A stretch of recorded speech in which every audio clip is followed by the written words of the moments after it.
దేవుని పరిశుద్ధ నామానికి మహిమ కలుగును గాక. యేసయ్య పరిశుద్ధుడు, పరిశుద్ధుడు, మనల్ని కూడా పరిశుద్ధులుగా ఉండమన్నాడు. దానికి కావాల్సిన సామర్థ్యాన్ని మనకి అనుగ్రహించాడు. యోహాను సువార్త 12వ అధ్యాయము 20వ వచనము. ఆ పండగలో ఆరాధించ వచ్చిన వారితో కొందరు గ్రీకు దేశస్థులు ఉండిరి. వారు గలిలయలోని బెత్సాయిదా వాడైన ఫిలిప్పు యొద్దకు వచ్చి, అయ్యా, మేము యేసుని చూడగోరుచున్నామని అతనితో చెప్పగా, యేసుని చూడాలని ఎంతో ఆశతో వచ్చారు, ఎంతో ఆవేదనతో వచ్చారు. అలా వచ్చి యేసుని చూడాలని ఫిలిప్పిని అడిగినప్పుడు అక్కడ మన శిష్యులు కూడా ఉన్నారు. ఫిలిప్పు వచ్చి అంద్రేయుతో చెప్పిన, అంద్రేయు ఫిలిప్తి వచ్చి యేసునితో చెప్పిరి. అందుకు యేసు వారితో ఇట్లా, నేను యేసయ్య మనతో మాట్లాడుతున్నాడు. మనుష్య కుమారుడు మహిమ పొందవలసి వచ్చిన గడియ వచ్చి ఉన్నది. మనుష్య కుమారుడు మహిమ పొందవలసి వచ్చిన గడియ వచ్చి ఉన్నది. చాలా ఇంపార్టెంట్ అయిన మాట. గోధుమ గింజ భూమిలో పడి చావుకుండిన ఎడల, ఒంటిగానే ఉండిన ఎడల, అది చచ్చిన ఎడల విస్తారముగా ఫలించును. తన ప్రాణమును ప్రేమించువాడు దాన్ని పోగొట్టుకును. ఈ లోకము తన ప్రాణము ద్వేషించువాడు నిత్య జీవం కొరకు దాన్ని కాపాడుకొని మీతో నిశ్చయముగా చెప్పుచున్నాను. వాక్య భాగము చాలా విలువైంది. విలువైన మాటలు దేవుడు మనతో మాట్లాడుతున్నాడు. గోధుమ గింజ చచ్చిపోవాలి. ఎలా చచ్చిపోతుంది గోధుమ గింజ? చాలామంది వచ్చారు, భక్తులందరూ వచ్చారు, వాక్యం వింటున్నారు, జాతరకు వచ్చారు. అక్కడ ఒక పండగ వాతావరణం నెలకొంది. సంబరానికి వచ్చారండి. ఆ సంబరానికి వచ్చిన వాళ్ళందరూ కూడా వాక్యం వినాలని చెప్పారు. చెప్తే ఆ శిష్యులు కూడా అక్కడ సభ ఏర్పాటు చేసి దేవుని నామాన్ని మహింపరుస్తున్నారు. యేసయ్య ఏమని చెప్తున్నాడంటే, గోధుమ గింజ చచ్చిపోవాలయ్యా. అసలు బాప్తిసం తీసుకున్నప్పుడు మనం అందరూ చనిపోవాలి. చనిపోయి దేవుడిలోని జీవించాలి. దేవుడు మనలో జీవించాలి. డైరెక్ట్గా వచ్చేయాలి అంతే. మన ఇంట్లోకి వచ్చేసి, మన హృదయంలోకి వచ్చి ఆ గది, ఈ గది, ఈ కళ్ళు, నోరు, చెవులు, ముక్కు ఇవన్నీ కూడా స్పర్శించాలి. ఆయన ఆనందానికి ఈ లోకంలో ఉన్న ప్రతి ప్రకృతి ఆయన్ని వెల్కమ్ చెప్తున్నాయో, ఆయన ఆస్వాదిస్తున్నాయో, అలా అందరూ కూడా మన హృదయంలోకి యేసుని రప్పించుకున్నప్పుడు ఆయన పని చేసేవారిలాగా మనం ఉంటాం. ఆయన పని ఏముంది? ఆయన ఏం చెప్తున్నాడు? ఆయన పని ఎలా నెరవేర్చాలి అని ప్రశ్న. ఇప్పుడు ఆకాశం నుంచి ఒక స్వరం వినిపిస్తుంది. ఆకాశం నుంచి ఒక స్వరం వినిపిస్తుంది. ఇప్పుడైతే గోధుమ గింజ చచ్చిపోవాలయ్యా, గోధుమ గింజ చచ్చిపోతే అది ఎంతోమందికి ఆశీర్వాదం, కొన్ని వేల మందికి, కొన్ని లక్షల మందికి ఆశీర్వాదం అని చెప్పాడు. గోధుమ గింజ చావకపోతే అది నువ్వు బాప్తిసం తీసుకున్నా, బాప్తిసం తీసుకోకపోయినా ఏమీ లేదు. అది అపవాదికి బందీగానే ఉంటావు. అప్పుడు నరకంలో చాలా ఇబ్బందులు, బాధలు, కష్టాలు, ఇరుకులు. ఆత్మ అగ్ని ఆరదు, ఆత్మ చావదు. ఆత్మ చావదు ఎక్కడ ఉంటుంది? నరకంలో ఉంటుంది. నరకంలో ఉండి ఎంత ఇబ్బంది పడుతూ ఉంటుందంటే, ఇప్పుడు గోధుమ గింజ చచ్చిపోయినప్పుడు మాత్రమే ఈ బైబిల్ వర్తిస్తుంది, మనకి వాక్యం వర్తిస్తుంది, నిబంధనను పాటిస్తారు, మనతో నడుస్తారు. 2 కళ్ళుగా చేశాడండి మనకి. 2 కళ్ళుగా చేసి, ఒకళ్ళు యాజకులు, మరి ఇంకొకరు రాజులు అంటే ఏమిటి? విశ్వాసులందరూ కూడా రాజులుగా చేశాడు. ఆయన దరిద్రత పొందాడు, మనల్ని ధనవంతులుగా చేశాడు. ఒక స్వరం ఆకాశం నుంచి వినపడుతుంది, ఆయనకి చెప్తుంది. ఆయనకి ఒక స్వరం వినిపించి ఏం చెప్తుందంటే, చూడండి 30లో చూస్తే, అందుకు యేసు, ఈ శబ్దము నా కొరకు రాలేదు, మీ కొరకే వచ్చును. ఇప్పుడు లోకమునకు తీర్పు జరుగుచున్నది. ఇప్పుడు లోకాధిపతి బయటకు తోసివేయబడును. అపవాది, లోకాధిపతి బయటికి తోసివేయబడెను. వాక్యాన్ని సంపూర్ణంగా మనము ఆలకిద్దాం, మనం అర్థం చేసుకుందాం, దాంట్లో జీవిద్దాం, దాని ప్రకారంగా నడుద్దాం. లోకాధిపతి బయటికి త్రోసివేయబడుతుంది అంటే శత్రు బలమంతటి మీద అధికారం ఇచ్చాడు. శత్రు పాదాల కిందకు వస్తానని చెప్పాడు. రాజ్యము, శక్తి, బలము ఇప్పుడు క్రీస్తు ఆయనని చెప్పాడు. ఇప్పుడు లోకాధిపతి బయటికి వెళ్ళిపోయే సమయం వచ్చేసింది. దేవుని కుమారుడు మహిమ పొందవలసిన సమయం కూడా వచ్చేసింది. ఆకాశం నుంచి ఒక శబ్దము వినబడుతుంది.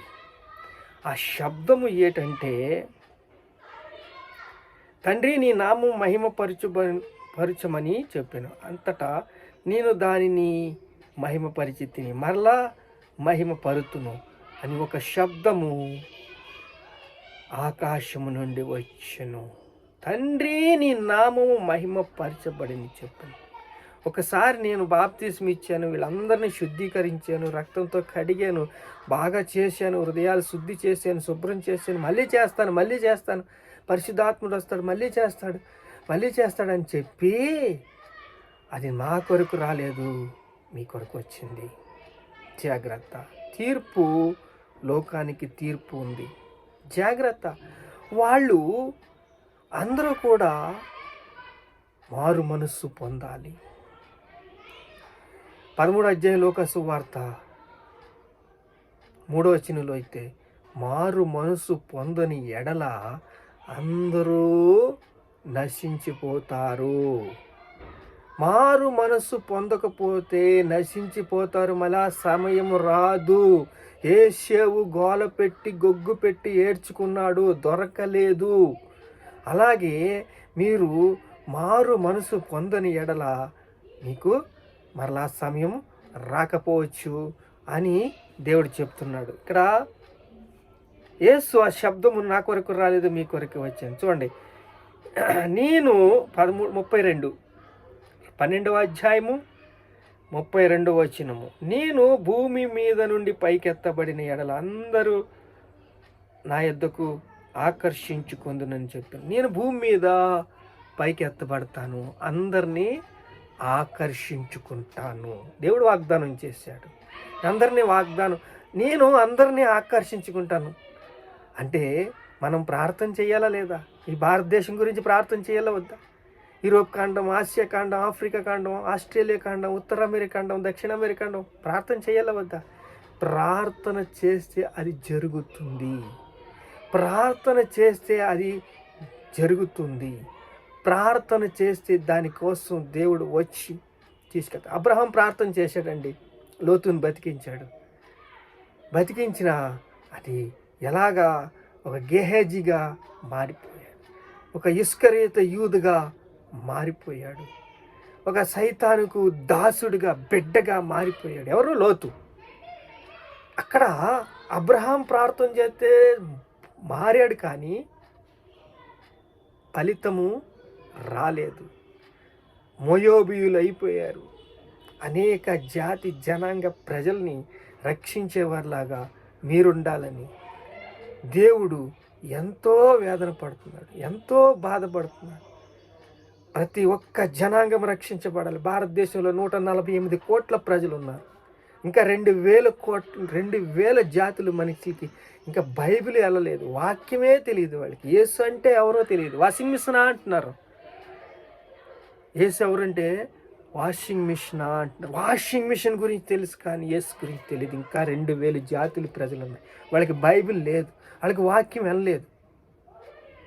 దేవుడు ఈరోజు ఏం చెప్తున్నాడంటే 32వ వచనంలో 34, క్రీస్తు ఎల్లప్పుడూ ఉండునని ధర్మశాస్త్రము చెప్పుట వింటివి, మనుష్య కుమారుడు పైకెత్తబడును వాళ్ళని నీవు చెప్పుచుంటివి, ఈ సంగతి ఏమిటి?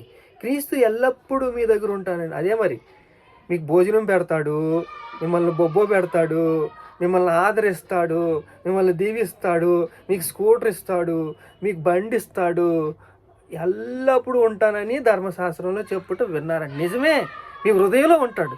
మీతో ఉంటాడు, మీ సేవలో ఉంటాడు, మీ పరిస్థితిలో ఉంటాడు, మీ బాధల్లో ఉంటాడు. ఆయన ఇష్టమైనప్పుడు, ఆయనకి ఇష్టమైంది ఏమిటి? ఆత్మలు సంపాదించటం, నశించిపోతున్న ఆత్మలు రక్షించటం. ఆయన పని చేసినప్పుడు, ఆయన పనికి మనము దోహదపడినప్పుడు, ఆయనతో నడుచుకున్నప్పుడు, ఆయన పనికి కావాలని ఒక ఒక ఒక ఆరాటం, ఒక ఆవేదన, ఒక ఆక్రందము ఉన్నప్పుడు ఆయన మన హృదయంలో ఉండి డైరెక్షన్ ఇచ్చి పరిశుద్ధాత్మ శక్తితో మనల్ని నడిపిస్తాడు. మనకు కావాల్సిన వాక్యము ఇస్తాడు, మనకి చెప్తాడు, మన ముందర నడుస్తాడు, మనతో ఉంటాడు. ఆయన ధర్మశాస్త్రం చెప్పింది నిజమే. ఆయన ఎల్లప్పుడూ మనతో ఉంటాడు. కానీ నా ఇష్టం వచ్చిన కోరికలు తీర్చుకుంటాను, నా ఇష్టం వచ్చిన రీతిగా ఉంటాను, నేను అపవాదితో ఉంటాను, అపవాదితో ప్లాన్ వేసుకుంటానంటే మీకు మీ ఇష్టము అంతే. కొన్ని రోజులు వదిలిపెట్టేస్తాడు అంతే. అబ్బా, ఆయనకి వేదన దీర్ఘశాంతమే. కానీ ఇలాంటి ప్రజలు ఎందుకు బతుకుతున్నారు అని ఒక అసహించుకునేలాగా మనం జీవించకూడదు. దేవుడికి ఆయన నామాన్ని మహిమపరిచేలాగా ఉండాలి, ఆయన్ని స్తుతించేలాగా ఉండాలి, ఆయన ఆరాధించేలాగా ఉండాలి, ఆయన్ని వాక్యము వినేవారిలాగా ఉండాలి, ఆ వాక్యముతో నడిచేవారిలాగా ఉండాలి. ఆయనకి సాక్షులుగా జీవించాలి, సహాయకులుగా జీవించాలి. మనము ఎప్పుడు కూడా క్రీస్తుని పునరుద్ధానము గురించి చెప్పాలి. ఆయన ప్రాణం పెట్టి, రక్తం కాచి, కొట్టబడి, దున్నబడి, చీల్చబడి. ఇంకో మాట 35 చూస్తే, అందుకు యేసు, ఇంకా ఎంత కాలము వెలుగు మీ మధ్య ఉండును, చీకటి మిమ్మల్ని కమ్ముకొనగల మీకు వెలుగు ఉండదు.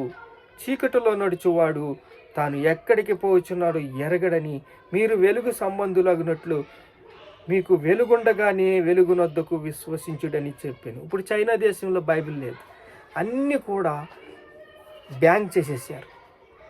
అలాంటి సమయము పరిస్థితి వస్తుందేమో. వెలుగు మీ దగ్గర ఉండగానే మీరు జాగ్రత్త పడండి. పరిస్థితులు ఎలా ఉంటాయో తెలియదు. ఒక బాంబు పడ్డదంటే, ఒక మిస్సైల్ పడ్డదంటే కూడి తిన్నానికి ముద్ద ఉండలేదు. ఉన్నాయి, అన్నీ ఉన్నాయి. అలాగే ఎన్ని బ్యాంక్ బ్యాలెన్స్ లేదా, ఆస్తి లేదా, అంతస్తు లేదా, అన్నీ ఉన్నాయి. క్షణం అకస్మాత్తుగా ప్రమాదం వచ్చేస్తుంది. వెలుగు మీ దగ్గర ఉండగానే జాగ్రత్త పడండి, భారంతో ఉండండి, ఆవేదంతో ఉండండి, వేదంతో ఉండండి, ఆత్మలు సంపాదించాలని ఒక వేదనతో ఉండండి అని చెప్తున్నాడు. ఇంకా చీకటి మిమ్మల్ని ఆవరించినప్పుడు మీరు ఏమీ చేయలేరు. మనిషి కుమారుడు మీతో ఉన్నాడు, పరిశుద్ధాత్ముడు మనతో ఉన్నాడు, పరిశుద్ధాత్ముడు మనతో నడుస్తున్నాడు. మనం ఇప్పుడే వెలుగుండగానే, వాక్యం ఉండగానే ఆ వెలుగులో నడుచుకుంటే మనల్ని దేవుడు ఎప్పుడు కూడా ఆ వెలుగులోనే ఉంటాం. ప్రార్థన చేసేవాడు పాపం చేయడు, పాపం చేసేవాడు ప్రార్థన చేయడు. ప్రార్థన చేసుకుందాం. పరిశుద్ధ స్తోత్రాలు ఆయన వాక్యం తండ్రి. అయ్యా తండ్రి, త్వరగా ముందుకు వెళ్ళిపోయామయ్యా. దీంట్లోనే తండ్రి ఎంతో ఆత్మీయ విషయాలు ఉన్నాయి నాయన. ప్రభువా తండ్రి, అయినప్పటికీ తండ్రి ముందుగా తండ్రి వెళ్ళిపోతున్నావు నాయన. ప్రభువా కనికరించేసయ్యా. అయ్యా అనేక ఆత్మీయ విషయాలు తండ్రి ప్రభు దాటేసుకుంటూ వెళ్ళిపోతున్నావయ్యా. కనికరించయ్యా తండ్రి. ప్రభువా అయ్యా, నువ్వు నీ స్వరం వినిపించావు నాయన, నీ స్వరం వినిపించావు తండ్రి. అయ్యా, గోధుమ గింజ చచ్చిపోవాలని చెప్పావు నాయన. బాప్తిసం తీసుకున్నప్పుడే సిద్ధపాటు ఉండాలి. మనం రాజులు యాజకులుగా ఉన్నాం తండ్రి. అందరినీ ప్రభా మారు మనసు పొంది, అందరూ అంతటా మారు మనసు పొందాలని, నశించిపోతున్న ఆత్మను రక్షించాలని, ప్రభు నామదికి తీసుకెళ్ళాలి. ప్రభు ఎంతో కోరుతున్నాడు. ప్రభా మీకు స్తోత్రం. మీకు లోబడే జీవితం, మీకు లోబడే తత్వము, మీకు లోబడే తండ్రి మనుషులు జ్ఞాపకం చేసుకో తండ్రి. ప్రభా కుటుంబం తండ్రి, ప్రభా నాయన ప్రభా కుటుంబాన్ని జ్ఞాపకం చేసుకోండి, సంఘాలను జ్ఞాపకం చేసుకోండి. ప్రభా తండ్రి భారతదేశాన్ని జ్ఞాపకం చేసుకోండి. ప్రభా ఖాండాలను జ్ఞాపకం చేసుకోండి. నీ కృపను అనుగ్రహించండి. నీకే మహిమ ఘనత ప్రభావాలు యేసుక్రీస్తు నామములో చెల్లిస్తున్నావు తండ్రి. ఆమేన్.